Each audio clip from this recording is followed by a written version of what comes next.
top piece of advice is absolutely trade always with a stop.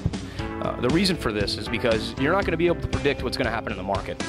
Other traders in the market, traders at banks that make these prices, they're good at what they do, and very often news is already factored into price by the time we hear it. So we have to be prepared to be wrong. And trading with a stop allows those instances when we're wrong to be mitigated, as opposed to allowing one trade to irreparably damage our career.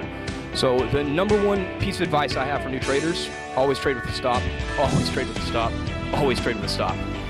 The most common question that I get at these events is how I use this information in my own trading. And it's pretty simplistic to explain that information to new traders, because we basically give all this out for free at Daily FX anyways. FXCM and Daily FX, they pay me to teach clients how to trade. So I give them my strategies, the same ones that I use on my own account, the same information that I use in my own analysis, because I want our traders to be as profitable as possible. So it's always fun when I get asked that question here at these events, okay, so what is it that you do, that you didn't tell us? And I tell them honestly, what I showed you, what I'm teaching today, it's exactly what I do, because I want you to be profitable so that you keep trading, and so that my firm makes more money, and so that we all win. Very symbiotic relationship.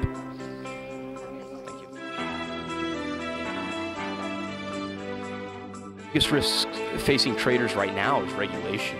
With everything that's going on in the Eurozone, with everything that has gone on in the United States, and what could be going on in Japan and China, we've noticed a proclivity for governments to add regulation, maybe even in cases where it isn't warranted.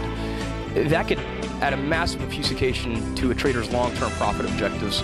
And if we do see enhanced regulation in Europe, that could greatly impact the way the traders trade their accounts. And I think that's the biggest risk that we have as traders right now, is the overreaching regulation of government, and that may be even continuing to increase as more uncertainty permeates the environment.